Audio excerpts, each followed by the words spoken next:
7 से लेकर 9वें अध्याय तक विज्ञान सहित ज्ञान का जो वर्णन किया है वह बहुत गंभीर होने से फिर से उस विषय को स्पष्ट रूप से समझाने के लिए इस अध्याय का अब आरंभ करते हैं। यहाँ पर पहले श्लोक में भगवान पूर्वोक्त विषय का फिर से वर्णन करने की प्रतिज्ञा करते हैं। 10वां अध्याय विभूति योग श्रीमद् भगवद गीता। श्री भगवान बोले, हे महाबाहो, फिर भी मेरे परम रहस्य और प्रभावयुक्त वचन को सुन, जिसे मैं तुझ अतिशय प्रेम रखने वाले के लिए हित की इच्छा से कहूँगा। मेरी उत्पत्ति को अर्थात लीला से प्रकट होने को न देवता लोग जानते हैं और न महर्षि जन ही जानते हैं, क्योंकि मैं सब प्रकार से देवताओं का और महर्षियों का भी आदिकरण हूँ। जो मुझको अजन्मा अर्थात वास्तव में जन्म रहित, अनादि और लोकों का महान ईश्वर तत्व से जानता है, वह मनुष्यों में ज्ञानवान पुरुष संपूर्ण पापों से मुक्त हो जाता है।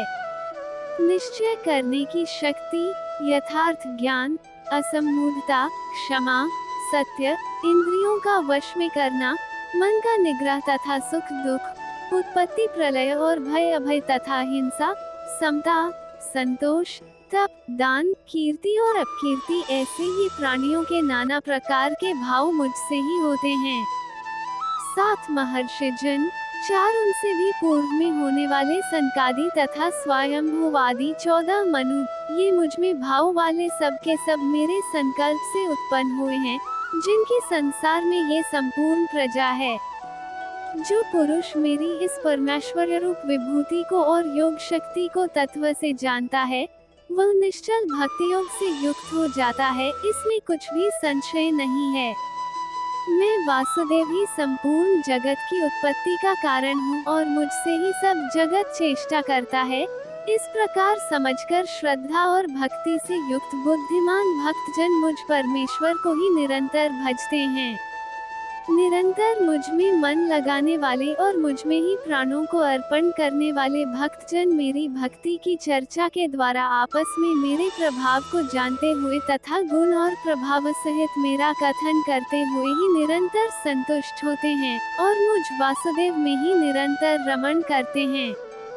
उन निरंतर मेरे ध्यान आदि में लगे हुए और प्रेम पूर्वक भजने वाले भक्तों को मैं वह तत्व ज्ञान रूप योग देता हूँ, जिससे भी मुझको ही प्राप्त होते हैं। हे अर्जुन, उनके ऊपर अनुग्रह करने के लिए उनके अंतःकरण में स्थित हुआ मैं स्वयं ही उनके अज्ञान जनित अंधकार को प्रकाशमय तत्व ज्ञान रूप दीपक के द्वारा नष्ट कर देता हूँ। अर्जुन बोले, आप परम ब्रह्म, परम धाम और परम पवित्र हैं, क्योंकि आपको सब ऋषिगण सनातन, दिव्य पुरुष और देवों का भी आदिदेव, अजन्मा और सर्वव्यापी कहते हैं। वैसे ही देवर्षि नारद तथा असित और देवर ऋषि तथा महर्षि व्यास भी कहते हैं और आप भी मेरे प्रति कहते हैं। हे केशव, जो कुछ भी मेरे प्रति आप कहते हैं, इस सब को मैं सत्य मानता हूँ। हे भगवान, आपकी लीला में स्वरूप को न तो दानव जानते हैं और न देवता ही। हे भूतों को उत्पन्न करने वाले, हे भूतों के ईश्वर, हे देवों के देव, हे जगत के स्वामी, हे पुरुषोत्तम, आप स्वयं ही अपने से अपने को जानते हैं। इसलिए आप ही उन अपनी दिव्य विभूतियों को संपूर्णता से कहने में समर्थ हैं, जिन विभूतियों के द्वारा आप इन सब लोकों को व्याप्त करके स्थित हैं। हे योगेश्वर, मैं किस प्रकार निरंतर चिंतन करता हुआ आपको जानूं, और हे भगवान, आप किन किन भावों से मेरे द्वारा चिंतन करने योग्य हैं। हे जनार्दन, अपनी योग शक्ति को और विभूति को फिर भी विस्तार पूर्वक कहिए, क्योंकि आपके अमृतमय वचनों को सुनते हुए मेरी तृप्ति नहीं होती, अर्थात सुनने की उत्कंठा बनी ही रहती है। श्री भगवान बोले, हे कुरुश्रेष्ठ, अब मैं जो मेरी विभूतियाँ हैं, उनको तेरे लिए प्रधानता से कहूँगा, क्योंकि मेरे विस्तार का अंत नहीं है। हे अर्जुन, मैं सब भूतों के हृदय में स्थित सबका आत्मा हूँ तथा संपूर्ण भूतों का आदि, मध्य और अंत भी मैं ही हूँ। मैं अदिति के 12 पुत्रों में विष्णु और ज्योतियों में किरणों वाला सूर्य हूँ तथा 49 वायुदेवताओं का तेज और नक्षत्रों का अधिपति चंद्रमा हूँ। मैं वेदों में सामवेद हूँ, देवों में इंद्र हूँ, इंद्रियों में मन हूँ और भूत प्राणियों की चेतना अर्थात जीवन शक्ति हूँ। मैं एकादश रुद्रों में शंकर हूँ और यक्ष तथा राक्षसों में धन का स्वामी कुबेर हूँ। मैं 8 वसुओं में अग्नि हूँ और शिखर वाले पर्वतों में सुमेरु पर्वत हूँ। पुरोहितों में मुखिया बृहस्पति मुझको जान। हे पार्थ, मैं सेनापतियों में स्कंद और जलाशयों में समुद्र हूँ। मैं महर्षियों में भृगु और शब्दों में एक अक्षर अर्थात ओंकार हूँ। सब प्रकार के यज्ञों में जप यज्ञ और स्थिर रहने वालों में हिमालय पर्वत हूँ। मैं सब वृक्षों में पीपल का वृक्ष, देवर्षियों में नारद मुनि, गंधर्वों में चित्ररथ और सिद्धों में कपिल मुनि हूँ। घोड़ों में अमृत के साथ उत्पन्न होने वाला उच्चैःश्रवा नामक घोड़ा, श्रेष्ठ हाथियों में ऐरावत नामक हाथी और मनुष्यों में राजा मुझको जान। मैं शस्त्रों में वज्र और गौओं में कामधेनु हूँ। शास्त्रोक्त रीति से संतान की उत्पत्ति का हेतु कामदेव हूँ और सर्पों में सर्पराज वासुकी हूँ। मैं नागों में शेषनाग और जलचरों का अधिपति वरुण देवता हूँ और पिंजरों में अर्यमा नामक पितर तथा शासन करने वालों में यमराज में हूँ। मैं दैत्यों में प्रहलाद और गणना करने वालों का समय हूँ तथा पशुओं में मृगराज सिंह और पक्षियों में मैं गरुड़ हूँ। मैं पवित्र करने वालों में वायु और शस्त्रधारियों में श्री राम हूँ तथा मछलियों में मगर हूँ और नदियों में श्री भागीरथी गंगा जी हूँ। हे अर्जुन, सृष्टियों का आदि और अंत तथा मध्य भी मैं ही हूँ। मैं विद्याओं में अध्यात्म विद्या अर्थात ब्रह्म विद्या और परस्पर विवाद करने वालों का तत्व निर्णय के लिए किया जाने वाला वाद हूँ। मैं सबका नाश करने वाला मृत्यु और उत्पन्न होने वालों का उत्पत्ति हेतु हूँ तथा स्त्रियों में कीर्ति, श्री, वाक, स्मृति, मेधा, धृति और क्षमा हूँ तथा गायन करने योग्य श्रुतियों में मैं बृहत्साम और छंदों में गायत्री छंद हूँ तथा महीनों में मार्गशीर्ष और ऋतुओं में वसंत में हूँ। मैं छल करने वालों में जुआ और प्रभावशाली पुरुषों का प्रभाव हूँ। मैं जीतने वालों का विजय हूँ, निश्चय करने वालों का निश्चय और सात्विक पुरुषों का सात्विक भाव हूँ। वृष्णिवंशियों में वासुदेव अर्थात मैं स्वयं तेरा सखा, पांडवों में धनंजय अर्थात तू, मुनियों में वेद व्यास और कवियों में शुक्राचार्य कवि भी मैं ही हूँ। मैं दमन करने वालों का दंड अर्थात दमन करने की शक्ति हूँ, जीतने की इच्छा वालों की नीति हूँ, गुप्त रखने योग्य भावों का रक्षक मौन हूँ और ज्ञानवानों का तत्व ज्ञान में ही हूँ।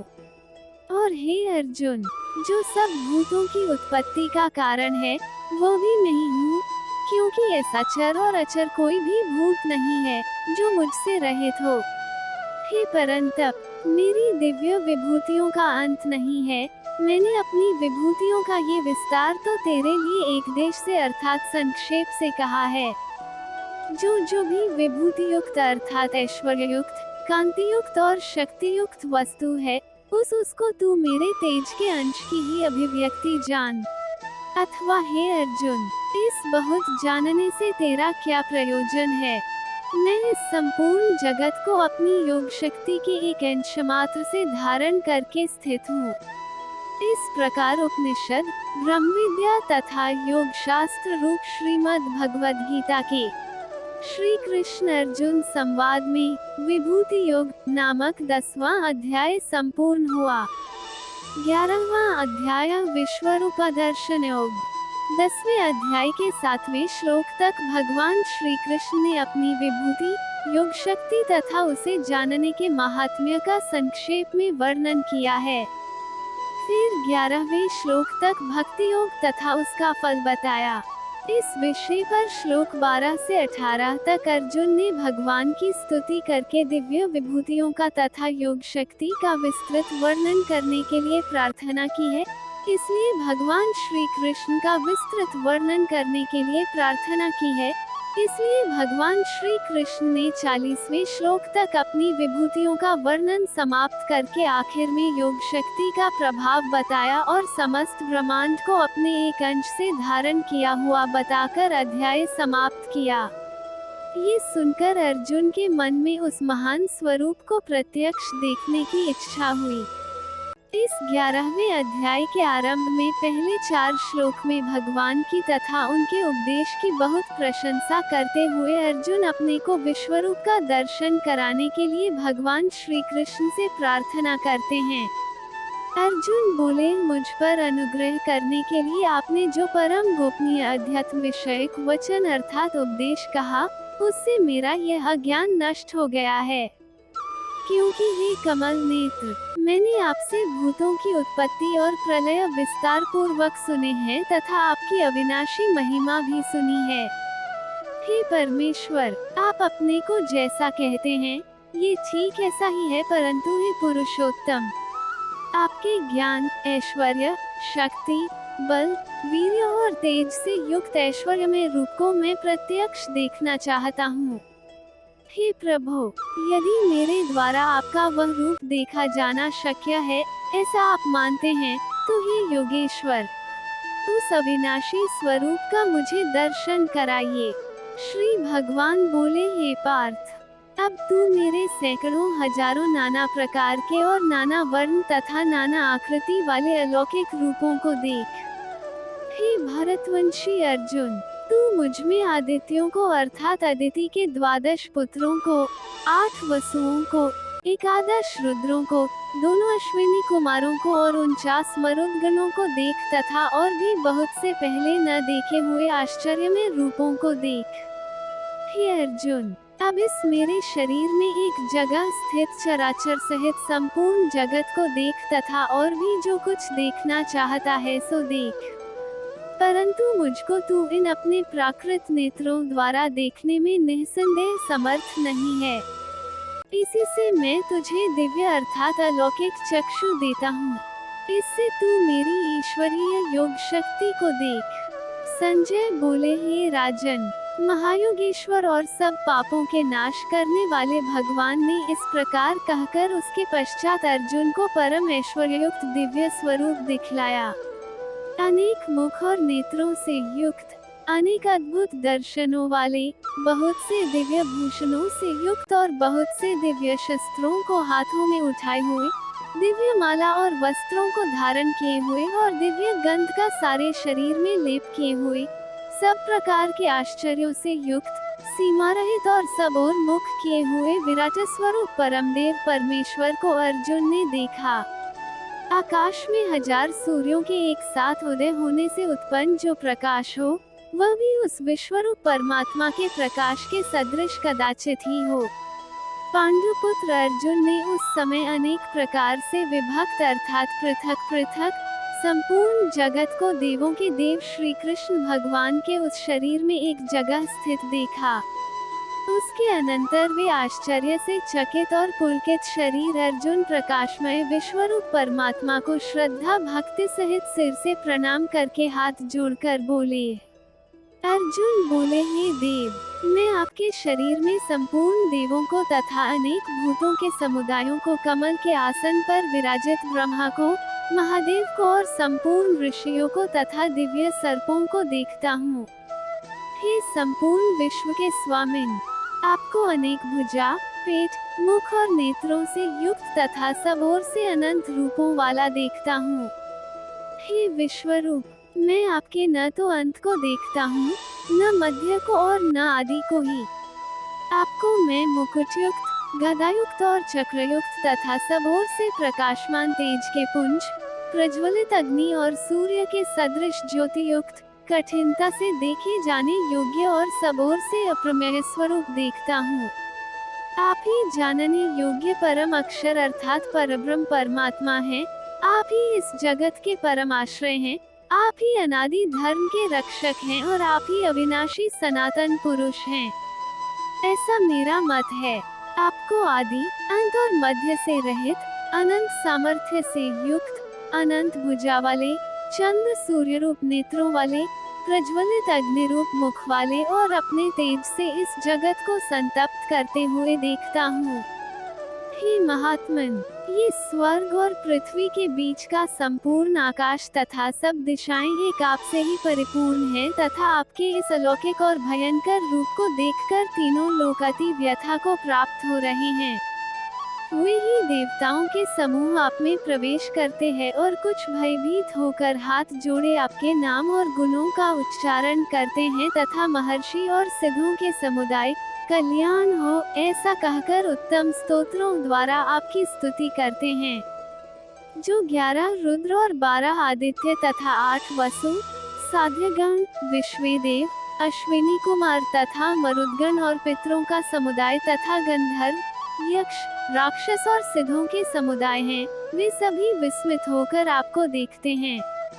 हे महाबाहो, आपके बहुत मुख और नेत्रों वाले, बहुत हाथ, जंघा और पैरों वाले, बहुत उदरों वाले और बहुत सी दाढ़ों के कारण अत्यंत विकराल महान रूप को देखकर सब लोग व्याकुल हो रहे हैं तथा मैं भी व्याकुल हो रहा हूँ। क्योंकि हे विष्णु, आकाश को स्पर्श करने वाले, देदीप्यमान, अनेक वर्णों युक्त तथा फैलाए हुए मुख और प्रकाशमान विशाल नेत्रों से युक्त आपको देखकर भयभीत अंतःकरण वाला मैं धीरज और शांति नहीं पाता हूँ। दाढ़ों के कारण विकराल और प्रलय काल की अग्नि के समान प्रज्वलित आपके मुखों को देखकर मैं दिशाओं को नहीं जानता हूँ और सुख भी नहीं पाता हूँ। इसलिए हे देवेश, हे जगन निवास, आप प्रसन्न हो। वे सभी धृतराष्ट्र के पुत्र राजाओं के समुदाय सहित आप में प्रवेश कर रहे हैं और भीष्म पितामह, द्रोणाचार्य तथा वह कर्ण और हमारे पक्ष के भी प्रधान योद्धाओं सहित सब के सब आपके दाढ़ों के कारण विकराल भयानक मुखों में बड़े वेग से दौड़ते हुए प्रवेश कर रहे हैं और कई एक चूर्ण हुए सिरों सहित आपके दांतों के बीच में लगे हुए दिख रहे हैं। जैसे नदियों के बहुत से जल के प्रवाह स्वाभाविक ही समुद्र के सम्मुख दौड़ते हैं अर्थात समुद्र में प्रवेश करते हैं, वैसे ही वे नरलोक के वीर भी आपके प्रज्वलित मुखों में प्रवेश कर रहे हैं। जैसे नदियों के बहुत से जल के प्रवाह स्वाभाविक ही समुद्र के सम्मुख दौड़ते हैं अर्थात समुद्र में प्रवेश करते हैं, वैसे ही वे नरलोक के वीर भी आपके प्रज्वलित मुखों में प्रवेश कर रहे हैं। जैसे पतंग मोहवश नष्ट होने के लिए प्रज्वलित अग्नि में अति वेग से दौड़ते हुए प्रवेश करते हैं, वैसे ही ये सब लोग भी अपने नाश के लिए आपके मुखों में अति वेग से दौड़ते हुए प्रवेश कर रहे हैं। आप उन संपूर्ण लोगों को प्रज्वलित मुखों द्वारा ग्रास करते हुए सब ओर से बार बार चाट रहे हैं। हे विष्णु, आपका उग्र प्रकाश संपूर्ण जगत को तेज के द्वारा परिपूर्ण करके तपा रहा है। मुझे बतलाइए कि आप उग्र रूप वाले कौन हैं? हे देवों में श्रेष्ठ, आपको नमस्कार हो, आप प्रसन्न होइए। हे आदि पुरुष, आपको मैं विशेष रूप से जानना चाहता हूँ, क्योंकि मैं आपकी प्रवृत्ति को नहीं जानता। श्री भगवान बोले, मैं लोगों का नाश करने वाला बड़ा हुआ महाकाल हूँ। इस समय लोगों को नष्ट करने के लिए प्रवृत्त हुआ हूँ। इसलिए जो प्रतिपक्षियों की सेना में स्थित योद्धा लोग हैं वे सब तेरे बिना भी नहीं रहेंगे अर्थात तेरे युद्ध न करने पर भी इन सब का नाश हो जाएगा। अतः तू उठ, यश प्राप्त कर और शत्रुओं को जीतकर धन धान्य से संपन्न राज्य को भोग। ये सब शूरवीर पहले ही से मेरे ही द्वारा मारे हुए हैं। हे सव्यसाचिन, तू तो केवल निमित्त मात्र बन जा। द्रोणाचार्य और भीष्म पितामह तथा जयद्रथ और कर्ण तथा और भी बहुत से मेरे द्वारा मारे हुए शूरवीर योद्धाओं को तू मार। भय मत कर, निस्संदेह तू युद्ध में वैरियों को जीतेगा, इसलिए युद्ध कर। संजय बोले, केशव भगवान के इस वचन को सुनकर मुकुटधारी अर्जुन हाथ जोड़कर कांपता हुआ नमस्कार करके फिर भी अत्यंत भयभीत होकर प्रणाम करके भगवान श्री कृष्ण के प्रति गदगद वाणी से बोले। अर्जुन बोले, हे अंतर्यामिन, ये योग्य ही है कि आपके नाम, गुण और प्रभाव के कीर्तन से जगत अति हर्षित हो रहा है और अनुराग को भी प्राप्त हो रहा है, तथा भयभीत राक्षस लोग दिशाओं में भाग रहे हैं और सब सिद्धगणों के समुदाय नमस्कार कर रहे हैं। हे महात्मन, ब्रह्मा के भी आदिकर्ता और सबसे बड़े आपके लिए वे कैसे नमस्कार न करें, क्योंकि हे अनंत, हे देवेश, हे जगन निवास, जो संत, असत और उनसे परे अक्षर अर्थात सच्चिदानंद घन ब्रह्म है, वो आप ही हैं। आप आदिदेव और सनातन पुरुष हैं। आप इस जगत के परम आश्रय और जानने वाले तथा जानने योग्य और परम धाम हैं। हे अनंत रूप, आपसे ये सब जगत व्याप्त अर्थात परिपूर्ण है। आप वायु, यमराज, अग्नि, वरुण, चंद्रमा, प्रजा के स्वामी ब्रह्मा और ब्रह्मा के भी पिता हैं। आपके लिए हजारों बार नमस्कार, नमस्कार हो। आपके लिए फिर भी बार बार नमस्कार, नमस्कार। हे अनंत सामर्थ्य वाले, आपके लिए आगे से और पीछे से भी नमस्कार। हे सर्वात्मन, आपके लिए सब ओर से नमस्कार हो, क्योंकि अनंत पराक्रमशाली आप समस्त संसार को व्याप्त किए हुए हैं, इससे आप ही सर्वरूप हैं। आपके इस प्रभाव को न जानते हुए आप मेरे सखा हैं, ऐसा मानकर प्रेम से अथवा प्रमाद से भी मैंने हे कृष्ण, हे यादव, हे सखी, इस प्रकार जो कुछ बिना सोचे समझे हठात कहा है। और हे अच्युत, आप जो मेरे द्वारा विनोद के लिए विहार, शय्या, आसन और भोजनादि में अकेले अथवा उन सखाओं के सामने भी अपमानित किए गए हैं, वो सब अपराध अप्रमेय स्वरूप अर्थात अचिंत्य प्रभाव वाले आपसे मैं क्षमा करवाता हूँ। आप इस चराचर जगत के पिता और सबसे बड़े गुरु तथा अति पूजनीय हैं। हे अनुपम प्रभाव वाले, तीनों लोकों में आपके समान भी दूसरा कोई नहीं है, फिर अधिक तो कैसे हो सकता है। अतएव हे प्रभु, मैं शरीर को भली भांति चरणों में निवेदित कर प्रणाम करके स्तुति करने योग्य आप ईश्वर को प्रसन्न होने के लिए प्रार्थना करता हूँ। हे देव, पिता जैसे पुत्र के, सखा जैसे सखा के और पति जैसे प्रियतमा पत्नी के अपराध सहन करते हैं, वैसे ही आप भी मेरे अपराध सहन करने योग्य हैं। मैं पहले न देखे हुए आपके इस आश्चर्यमय रूप को देखकर हर्षित हो रहा हूँ और मेरा मन भय से अति व्याकुल भी हो रहा है, इसलिए आप उस अपने चतुर्भुज विष्णु रूप को ही मुझे दिखलाइए। हे देवेश, हे जगन निवास, प्रसन्न होइए।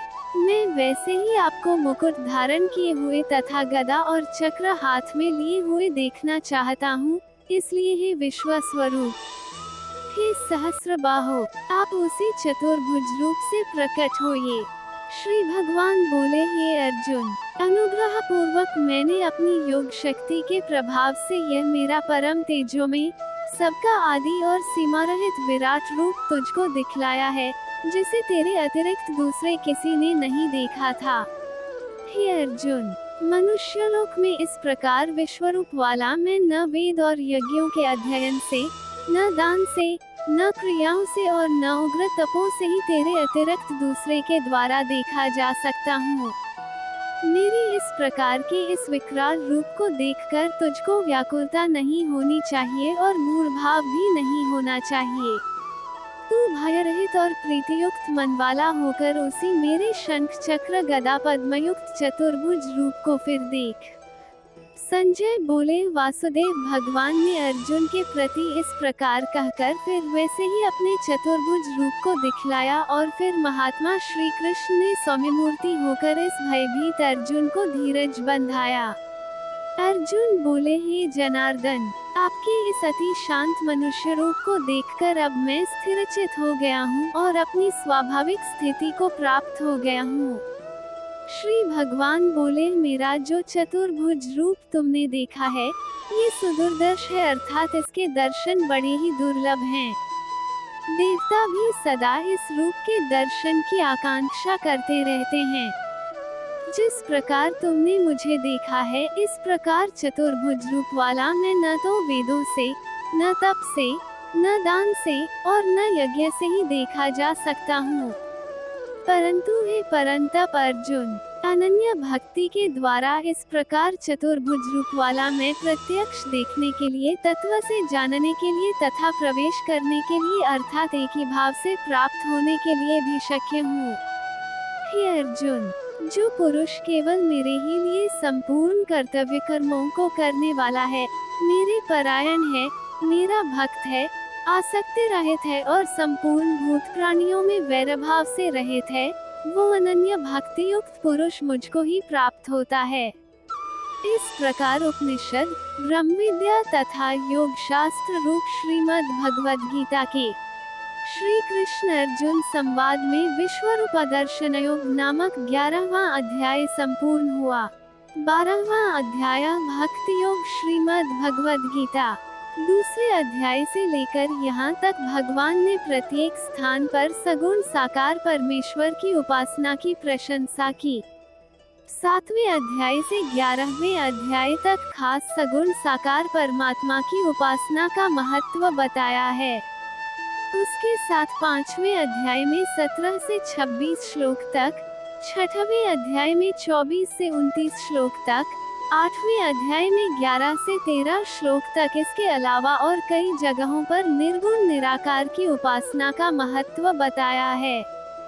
अंत में 11वें अध्याय के आखिरी श्लोक में सगुण साकार भगवान की अनन्य भक्ति का फल भगवत प्राप्ति बताकर मत कर्म कृत से शुरू हुए उस आखिरी श्लोक में सगुण साकार स्वरूप भगवान के भक्त की महत्ता जोर देकर समझाई है। इस विषय पर अर्जुन के मन में ऐसी पैदा हुई कि निर्गुण निराकार ब्रह्म की तथा सगुण साकार भगवान की उपासना करने वाले दोनों उपासकों में उत्तम कौन, ये जानने के लिए अर्जुन पूछता है। अर्जुन बोले, जो अनन्य प्रेमी भक्त जन पूर्वोक्त प्रकार निरंतर आपके भजन ध्यान में लगे रहकर आप सगुण रूप परमेश्वर को और दूसरे जो केवल अविनाशी सच्चिदानंद घन निराकार ब्रह्म को ही अति श्रेष्ठ भाव से भजते हैं, उन दोनों प्रकार के उपासकों में अति उत्तम योगवेत्ता कौन है?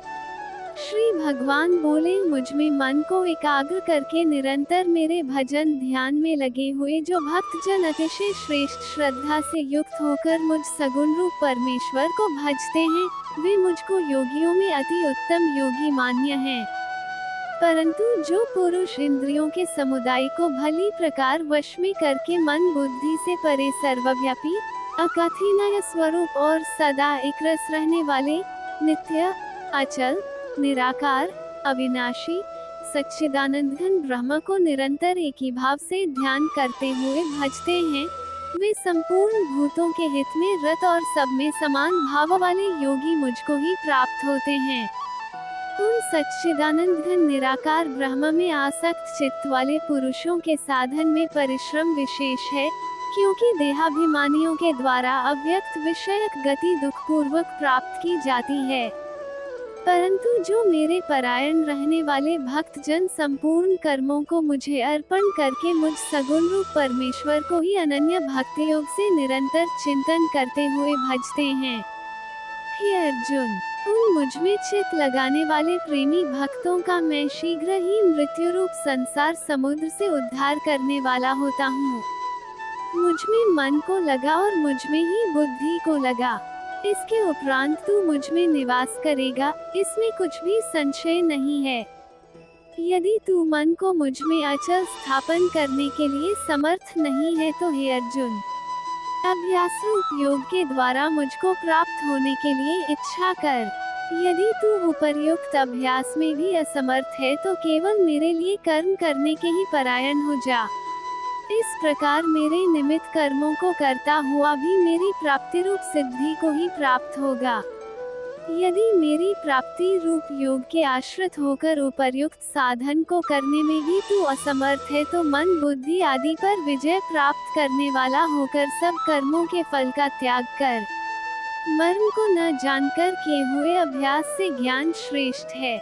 ज्ञान से मुझ परमेश्वर के स्वरूप का ध्यान श्रेष्ठ है और ध्यान से भी सब कर्मों के फल का त्याग श्रेष्ठ है, क्योंकि त्याग से तत्काल ही परम शांति होती है।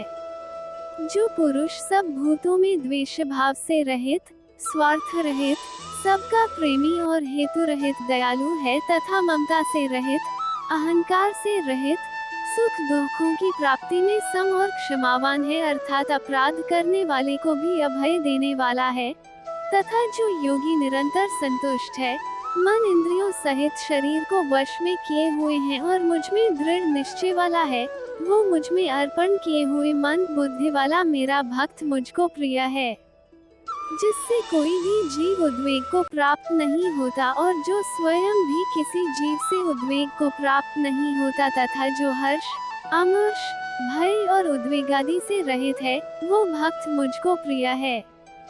जो पुरुष आकांक्षा से रहित, बाहर भीतर से शुद्ध, चतुर, पक्षपात से रहित और दुखों से छूटा हुआ है, वो सब आरंभों का त्यागी मेरा भक्त मुझको प्रिय है। जो न कभी हर्षित होता है, न द्वेष करता है, न शोक करता है, न कामना करता है, तथा जो शुभ और अशुभ संपूर्ण कर्मों का त्यागी है, वो भक्ति युक्त पुरुष मुझको प्रिय है। जो शत्रु मित्र में और मान अपमान में सम है, तथा सर्दी, गर्मी और सुख दुख आदि द्वंद्वों में सम है और आसक्ति से रहित है। जो निंदा स्तुति को समान समझने वाला, मननशील और जिस किसी प्रकार से भी शरीर का निर्वाह होने में सदा ही संतुष्ट है और रहने के स्थान में ममता और आसक्ति से रहित है, वो स्थिर बुद्धि भक्तिमान पुरुष मुझको प्रिय है। परंतु जो श्रद्धायुक्त पुरुष मेरे परायण होकर इस ऊपर कहे हुए धर्म में अमृत को निष्काम प्रेम भाव से सेवन करते हैं, वे भक्त मुझको अतिशय प्रिय हैं। इस प्रकार उपनिषद, ब्रह्म विद्या तथा योग शास्त्र रूप श्रीमद् भगवद गीता के श्री कृष्ण अर्जुन संवाद में भक्ति योग नामक 12वां अध्याय संपूर्ण हुआ। 13वां अध्याय क्षेत्र क्षत्रज्ञ विभाग योग। 12वें अध्याय के प्रारंभ में अर्जुन ने सगुण और निर्गुण के उपासकों की श्रेष्ठता के विषय में प्रश्न किया था। उसका उत्तर देते हुए भगवान श्री कृष्ण ने दूसरे श्लोक में संक्षिप्त में सगुण उपासकों की श्रेष्ठता बताई और 3 से 5 श्लोक तक निर्गुण उपासना का स्वरूप, उसका फल तथा उसकी क्लिष्टता बताई है। उसके बाद 6 से 20 श्लोक तक सगुण उपासना का महत्व, फल, प्रकार और भगवत भक्तों के लक्षणों का वर्णन करके अध्याय समाप्त किया, परंतु निर्गुण का तत्व, महिमा और उसकी प्राप्ति के साधन विस्तार पूर्वक नहीं समझाए थे, इसलिए निर्गुण निराकार का तत्व अर्थात ज्ञानयोग का विषय ठीक से समझने के लिए इस 13वें अध्याय का आरंभ करते हैं। श्री भगवान बोले, हे अर्जुन, ये शरीर क्षेत्र इस नाम से कहा जाता है और इसको जो जानता है उसको क्षेत्रज्ञ इस नाम से उनके तत्व को जानने वाले ज्ञानी जन कहते हैं। हे अर्जुन, तू सब क्षेत्रों में क्षेत्रज्ञ अर्थात जीवात्मा भी मुझे ही जान और क्षेत्रज्ञ को अर्थात विकार सहित प्रकृति का और पुरुष का जो तत्व से जानना है वह ज्ञान है, ऐसा मेरा मत है। वह क्षेत्र जो और जैसा है तथा जिन विकारों वाला है और जिस कारण से जो हुआ है, तथा क्षेत्रज्ञ भी जो और जिस प्रभाव वाला है, वह सब संक्षेप में मुझसे सुन। यह क्षेत्र और क्षेत्रज्ञ का तत्व ऋषियों द्वारा बहुत प्रकार से कहा गया है और विविध वेद मंत्रों द्वारा भी विभाग पूर्वक कहा गया है, तथा भली भांति निश्चय किए हुए युक्तियुक्त ब्रह्मसूत्र के पदों द्वारा भी कहा गया है। 5 महाभूत, अहंकार, बुद्धि और मूल प्रकृति भी तथा 10 इंद्रियां, 1 मन और 5 इंद्रियों के विषय अर्थात शब्द, स्पर्श, रूप, रस और गंध तथा इच्छा, द्वेष, सुख दुख, स्थूल देह का पिंड, चेतना और धृति, इस प्रकार विकारों के सहित यह क्षेत्र संक्षेप से कहा गया। श्रेष्ठता के ज्ञान का अभिमान का अभाव, दंभाचरण का अभाव, किसी प्राणी को किसी प्रकार भी न सताना, क्षमा भाव, मन वाणी आदि की सरलता, श्रद्धा भक्ति सहित गुरु की सेवा, बाहर भीतर की शुद्धि, अंतःकरण की स्थिरता और मन इंद्रियों स्थित शरीर का निग्रह। इस लोक और परलोक संपूर्ण भोगों में आसक्ति का अभाव और अहंकार का भी अभाव, जन्म, मृत्यु, जरा और रोग आदि में दुख और दोषों का बार बार विचार करना, पुत्र, स्त्री, घर और धन आदि में आसक्ति का अभाव, ममता का न होना तथा प्रिय और अप्रिय की प्राप्ति में सदा ही चित्त का सम रहना, मुझ परमेश्वर में अनन्य योग के द्वारा अव्यभिचारिणी भक्ति तथा एकांत और शुद्ध देश में रहने का स्वभाव और विषयासक्त मनुष्यों के समुदाय में प्रेम का न होना, अध्यात्म ज्ञान में नित्य स्थिति और तत्व ज्ञान के अर्थ रूप परमात्मा को ही देखना, ये सब ज्ञान है और जो इससे विपरीत है वो अज्ञान है, ऐसा कहा है। जो जानने योग्य है तथा जिसको जानकर मनुष्य परमानंद को प्राप्त होता है, उसको भली भांति कहूँगा। वो अनादि वाला परब्रह्म न सत ही कहा जाता है, न असत ही। वो सब और हाथ पैर वाला, सब और नेत्र, सिर और मुख वाला तथा सब और कान वाला है, क्योंकि वह संसार में सबको व्याप्त करके स्थित है। वो संपूर्ण इंद्रियों के विषयों को जानने वाला है, परंतु वास्तव में सब इंद्रियों से रहित है तथा आसक्ति रहित होने पर भी सबका धारण पोषण करने वाला और निर्गुण होने पर भी गुणों को भोगने वाला है। वह चराचर सब भूतों के बाहर भीतर परिपूर्ण है और चर अचर भी वही है, और वो सूक्ष्म होने से अविज्ञेय है तथा अति समीप में और दूर में भी वही स्थित है। वो परमात्मा विभाग रहित एक रूप से आकाश के सदृश परिपूर्ण होने पर भी चराचर संपूर्ण भूतों में विभक्त सा स्थित प्रतीत होता है, तथा वह जानने योग्य परमात्मा के विष्णु रूप से भूतों को धारण पोषण करने वाला और रुद्र रूप से संहार करने वाला तथा ब्रह्मा रूप से सबको उत्पन्न करने वाला है। वो परब्रह्म ज्योतियों का भी ज्योति और माया से अत्यंत परे कहा जाता है। वह परमात्मा बोध स्वरूप, जानने के योग्य तथा तत्व ज्ञान से प्राप्त करने योग्य है और सबके हृदय में विशेष रूप से स्थित है। इस प्रकार क्षेत्र तथा ज्ञान और जानने योग्य परमात्मा का स्वरूप संक्षेप से कहा गया। मेरा भक्त इसको तत्व से जानकर मेरे स्वरूप को प्राप्त होता है। प्रकृति और पुरुष, इन दोनों को ही तू अनादि जान और राग द्वेषादि विकारों को तथा त्रिगुणात्मक संपूर्ण पदार्थों को भी प्रकृति से ही उत्पन्न जान। कार्य और करण को उत्पन्न करने में हेतु प्रकृति कही जाती है और जीवात्मा सुख दुखों के भोक्तापन में अर्थात भोगने में हेतु कहा जाता है। प्रकृति में स्थित ही पुरुष प्रकृति से उत्पन्न त्रिगुणात्मक पदार्थों को भोगता है और इन गुणों का संग ही इस जीवात्मा का अच्छी बुरी योनियों में जन्म लेने का कारण है। इस देह में स्थित वह आत्मा वास्तव में परमात्मा ही है। वही साक्षी होने से उपदृष्टा और यथार्थ सम्मति देने वाला होने से अनुमंता, सबका धारण पोषण करने वाला होने से भर्ता, जीव रूप से भोक्ता, ब्रह्मा आदि का भी स्वामी होने से महेश्वर और शुद्ध सच्चिदानंद घन होने से परमात्मा, ऐसा कहा गया है। इस प्रकार पुरुष को और गुणों के सहित प्रकृति को जो मनुष्य तत्व से जानता है, वह सब प्रकार से कर्तव्य कर्म करता हुआ भी फिर नहीं जनता। उस परमात्मा को कितने ही मनुष्य तो शुद्ध हुई सूक्ष्म बुद्धि से ध्यान के द्वारा हृदय में देखते हैं, अन्य कितने ही ज्ञानयोग के द्वारा और दूसरे कितने ही कर्मयोग के द्वारा देखते हैं अर्थात प्राप्त करते हैं। परंतु इनसे दूसरे अर्थात जो मंद बुद्धि वाले पुरुष हैं, वे इस प्रकार न जानते हुए दूसरों से अर्थात तत्व के जानने वाले पुरुषों से सुनकर ही तदनुसार उपासना करते हैं, और वे श्रवण परायण पुरुष भी मृत्यु रूप संसार सागर को निःसंदेह तर जाते हैं। हे अर्जुन, यावन मात्र जितने भी स्थावर जंगम प्राणी उत्पन्न होते हैं, उन सबको तू क्षेत्र और क्षेत्रज्ञ के संयोग से ही उत्पन्न जान। जो पुरुष नष्ट होते हुए सब चराचर भूतों में परमेश्वर को नाश रहित और संभाव से स्थित देखता है, वही यथार्थ देखता है। क्योंकि जो पुरुष सब में संभाव से स्थित परमेश्वर को समान देखता हुआ अपने द्वारा अपने को नष्ट नहीं करता, इससे वह परम गति को प्राप्त होता है। और जो पुरुष संपूर्ण कर्मों को सब प्रकार से प्रकृति के द्वारा ही किए जाते हुए देखता है और आत्मा को अकर्ता देखता है, वही यथार्थ देखता है। जिस क्षण ये पुरुष भूतों पृथक पृथक भाव को एक परमात्मा में ही स्थित तथा उस परमात्मा से ही संपूर्ण भूतों का विस्तार देखता है, उसी क्षण वह सच्चिदानंद घन ब्रह्म को प्राप्त हो जाता है। हे अर्जुन, अनादि होने से और निर्गुण होने से यह अविनाशी परमात्मा शरीर में स्थित होने पर भी वास्तव में न तो कुछ करता है और न लिप्त ही होता है।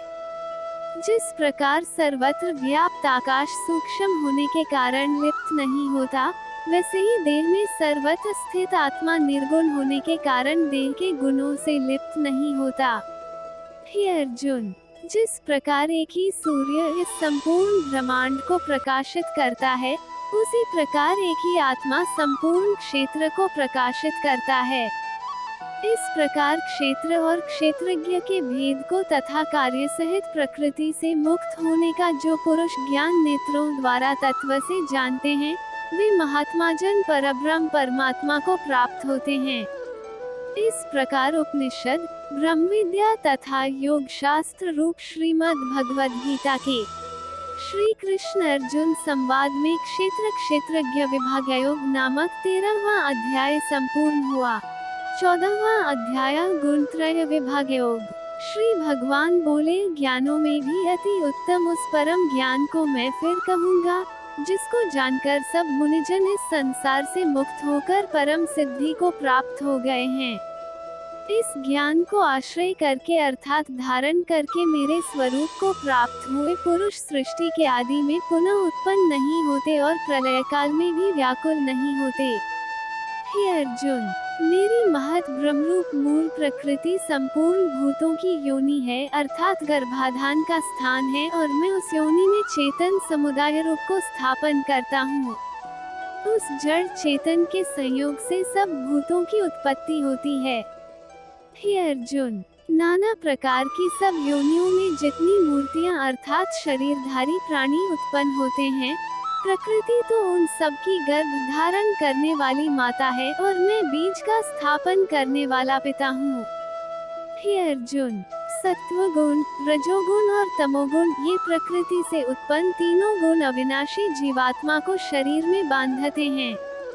हे निष्पाप, उन तीनों गुणों में सत्व गुण तो निर्मल होने के कारण प्रकाश करने वाला और विकार रहित है, वो सुख के संबंध से और ज्ञान के संबंध से अर्थात अभिमान से बांधता है। हे अर्जुन, राग रूप रजोगुण को कामना और आसक्ति से उत्पन्न जान, वो इस जीवात्मा को कर्मों के और उनके फल के संबंध से बांधता है। सब देहाभिमानियों को मोहित करने वाले तमोगुण को तो अज्ञान से उत्पन्न जान, वो इस जीवात्मा को प्रमाद, आलस्य और निद्रा के द्वारा बांधता है। हे अर्जुन, सत्व गुण सुख में लगाता है और रजोगुण कर्म में तथा तमोगुण तो ज्ञान को ढककर प्रमाद में लगाता है। हे अर्जुन, रजोगुण और तमोगुण को दबाकर सत्वगुण, सत्वगुण और तमोगुण को दबाकर रजोगुण, वैसे ही सत्वगुण और रजोगुण को दबाकर तमोगुण होता है अर्थात बढ़ता है। जिस समय इस देह में तथा अंतःकरण और इंद्रियों में चेतनता और विवेक शक्ति उत्पन्न होती है, उस समय ऐसा जानना चाहिए सत्वगुण बड़ा है। हे अर्जुन, रजोगुण के बढ़ने पर लोभ, प्रवृत्ति, स्वार्थ बुद्धि से कर्मों का सकाम भाव से आरंभ, अशांति और विषय भोगों की लालसा ये सब उत्पन्न होते हैं। हे अर्जुन, तमोगुण के बढ़ने पर अंतःकरण व इंद्रियों में अप्रकाश, कर्तव्य कर्मों में अप्रवृत्ति और प्रमाद अर्थात व्यर्थ चेष्टा और निद्रादि अंतःकरण की मोहिनी वृत्तियां ये सभी उत्पन्न होते हैं। जब यह मनुष्य सत्वगुण की वृद्धि में मृत्यु को प्राप्त होता है, तब तो उत्तम कर्म करने वालों के निर्मल दिव्य स्वर्गादि लोकों को प्राप्त होता है। रजोगुण के बढ़ने पर मृत्यु को प्राप्त होकर कर्मों की आसक्ति वाले मनुष्यों में उत्पन्न होता है, तथा तमोगुण के बढ़ने पर मरा हुआ मनुष्य कीट, पशु आदि मूढ़ योनियों में उत्पन्न होता है। श्रेष्ठ कर्म का तो सात्विक अर्थात सुख, ज्ञान और वैराग्यादि निर्मल फल कहा है। राजस कर्म का फल दुख तथा तामस कर्म का फल अज्ञान कहा है। सत्वगुण से ज्ञान उत्पन्न होता है और रजोगुण से निःसंदेह लोभ तथा तमोगुण से प्रमाद और मोह उत्पन्न होते हैं और अज्ञान भी होता है। सत्वगुण में स्थित पुरुष स्वर्ग आदि उच्च लोकों को जाते हैं। रजोगुण में स्थित राजस पुरुष मध्य में अर्थात मनुष्य लोक में ही रहते हैं और तमोगुण के कार्य रूप निद्रा, प्रमाद और आलस्यादि में स्थित तामस पुरुष अधोगति को अर्थात कीट, पशु आदि नीच योनियों को तथा नरकों को प्राप्त होते हैं। जिस समय दृष्टा तीनों गुणों के अतिरिक्त अन्य किसी को करता नहीं देखता और तीनों गुणों से अत्यंत परे सच्चिदानंद घन स्वरूप मुझ परमात्मा को तत्व से जानता है, उस समय वह मेरे स्वरूप को प्राप्त होता है। ये शरीर की उत्पत्ति के कारण रूप इन तीनों गुणों को उल्लंघन करके जन्म, मृत्यु, वृद्धावस्था और सब प्रकार के दुखों से मुक्त हुआ परमानंद को प्राप्त होता है। अर्जुन बोले, इन तीनों गुणों से अतीत पुरुष किन किन लक्षणों से युक्त होता है और किस प्रकार के आचरणों वाला होता है तथा हे प्रभु, मनुष्य किस उपाय से इन तीनों गुणों से अतीत होता है। श्री भगवान बोले, हे अर्जुन, जो पुरुष सत्वगुण के कार्यरूप प्रकाश को और रजोगुण के कार्यरूप प्रवृत्ति को तथा तमोगुण के कार्यरूप मोह को भी न तो प्रवृत्त होने पर उनसे द्वेष करता है और न निवृत्त होने पर उनकी आकांक्षा करता है, जो साक्षी के सदृश स्थित हुआ गुणों के द्वारा विचलित नहीं किया जा सकता और गुण ही गुणों में बरतते हैं, ऐसा समझता हुआ जो सच्चिदानंद घन परमात्मा में एक ही भाव से स्थित रहता है और उस स्थिति से कभी विचलित नहीं होता, जो निरंतर आत्मभाव में स्थित, दुख सुख को समान समझने वाला, मिट्टी, पत्थर और स्वर्ण में समान भाव वाला, ज्ञानी, प्रिय तथा अप्रिय को एक सा मानने वाला और अपनी निंदा स्तुति में भी समान भाव वाला है, जो मान और अपमान में सम है, मित्र और वैरी के पक्ष में भी सम है तथा संपूर्ण आरंभों में कर्तापन के अभिमान से रहित है, वो पुरुष गुणातीत कहा जाता है। और जो पुरुष व्यभिचारी भक्ति योग के द्वारा मुझको निरंतर भजता है, वह भी इन तीनों गुणों को भली भांति लांघ कर सच्चिदानंद घन ब्रह्म को प्राप्त होने के लिए योग्य बन जाता है, क्योंकि उस अविनाशी परब्रह्म का और अमृत का तथा नित्य धर्म का और अखंड एकरस आनंद का आश्रय में हूँ। इस प्रकार उपनिषद, ब्रह्म विद्या तथा योग शास्त्र रूप श्रीमद् भगवद गीता के श्री कृष्ण अर्जुन संवाद में गुणत्रय विभागयोग नामक 14वां अध्याय संपूर्ण हुआ।